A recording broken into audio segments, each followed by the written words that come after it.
What is going on? I'm Zedmont. Made an all the boom video for Friday, uploaded it to YouTube, and then just didn't have time to write names or descriptions or titles or tags or thumbnails. So it didn't get published. Anyways, we are going to jump into Warships, and I am on the brink of getting into Diamond, and why I say that is because I got the stat nodes. We got 110% building health. We got 40% building damage. And I went back and got shock launchers. And that's not the part that's going to get us into Diamond, even though it might if we did a bit of grinding. But what is next on the agenda, of course, is getting three more boom cannons. And that should get us there just because of the extra stopping power against Heavy Chopper, Rocket Chopper. Also the fact that we've got the stat nodes. It's not super sexy, but my times are with only 30% troop damage and no troop health have been pretty good. Like, we're getting 208, 215, 230. I think that was like 248. That's 225. Ugh, gross. 214, 225. So, like, you need 230-ish to win generally, but that extra building health is helping a fair amount. So I am going to plop down some boom cannons. And, oh, by the way, also quick note, as you saw probably, I went back and got Heavies first, and then I went back and finally got that Heavy Chopper. And if you missed the video previously, it might have even been on Friday that didn't get published, Rdero doesn't do anything for you. This boost is useless unless Rdero's on tick 4, because tick 6 of Rdero doesn't help his bombing run in the slightest. Where I go next, I don't really know. Probably this node just to get some more stats, but the Shock Blaster back in here is also somewhat appealing. Lots and lots and lots of different ways to play this season, but I'll show you how I've been playing. Okay, boom cannons have been placed. We got one there, and then one over there. Where this boom cannon was, I used to have a mortar, and that mortar has been moved to that back corner. I am using a base from the top of the Canadian leaderboard, way up there. Commander J. Doom might have changed his base, but last time, every time I would go to his base, I'd get a server error too, so I had to take a screenshot after the error and before the crash. Let's just see if I can visit his base now. And I can. So he has gone and gotten critter launchers. He has 195% building health, which is very unusual for Doom. Doing the defensive side of things, I like that a lot. The fact that he's doing something different.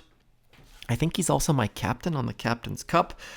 Regardless, this should slow people down a little bit. I'll do a live hit. No sense showing replays because we've already talked about tech trees and apologies and didn't mention code ZMod in the creator code, but please do consider throwing that in while we wait for a match. You guys can just pop out, come on back, and I'll give you a heads up when it's good to go.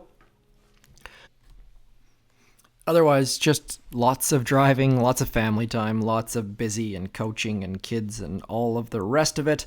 We are going to go with 3, generally speaking, unless it's a giant, terrible clump base. I'm using 3 boats of Heavy Choppers to try to save a little bit of gunboat energy.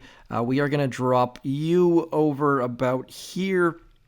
I don't know whether they're actually going to go where I want them to, so that's why I like to hold at least one Heavy Chopper boat back, and we're going to throw some critters over there just to be super sure that our troops go where we want. I have been sending Rdero right, which I find is generally helpful. I feel like I get a little bit better results by sending him right. I know that's against conventional wisdom, but he ends up just doing good things, and so this left-hand side engine room isn't a giant concern. That nothing else is really a big concern, so if I can send him up there, I just find that we progress better.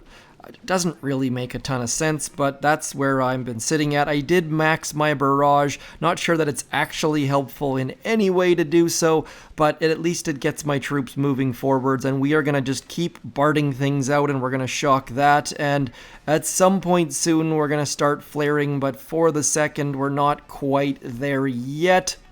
Just need to get that back right engine room to go down, and then we can get all of these guys flaring and shocking and barraging, and then onto that final engine room with one little shock and some barrage and maybe Rdero's going to do something useful, but I kind of doubt it. And we got a 236, which is pretty quick, but just based on the defenses they didn't have and the stats they didn't have, a little bit concerned.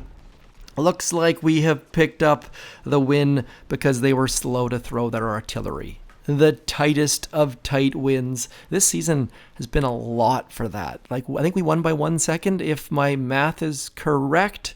So boom cannons helping a little bit, but people are still getting 235. So your attacks have to be good.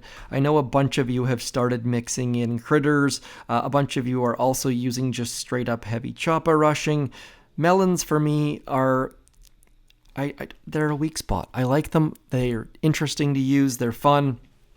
So we'll do one more hit, and then I'm going to call it a day. Hopefully we can get a slightly different base.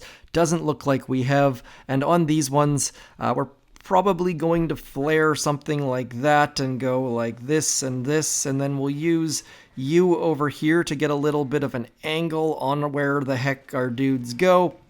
And again, using those expiring flares to keep our troops a little bit low, which should do useful things. I way overuse critters, which I'm also okay with. And then we're just going to send these guys over here and some critters over here. And heavies are going to clear all the things. We'll throw a shock on that. And... maybe I should have... Nope, there we go. Heavies clearing all the mines. So getting great results as far as troops doing useful things. That's where heavies are just so much better than tanks as far as clearing mines and getting decent value. It just comes down to what those rocket launchers key in on. And I think I've been pretty good as far as keeping rocket launchers and shock launchers and all the rest of it fairly occupied. There are definitely ways to be faster here, but...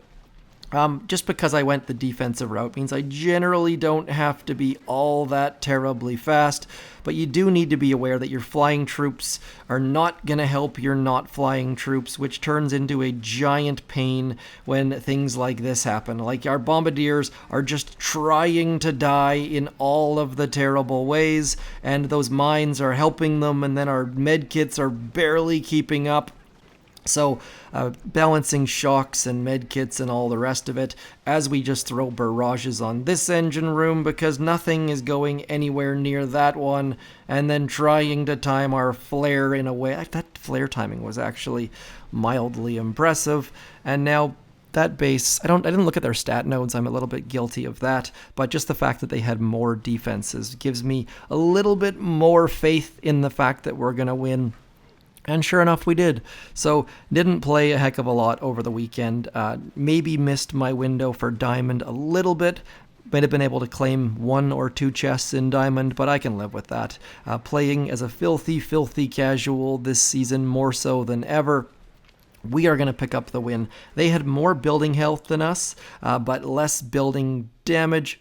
Building damage, never a huge deal, but it does help a little bit. When people are slightly late on their medkits, for example, it does help a little bit, and it gives our boom cannons a little bit more oomph, which is nice. Anyways, quick video from me today. We're going to keep it short. Like I mentioned, code ZMOT in that shippity shop. I shall talk to you soon. Thanks for coming in. Peace.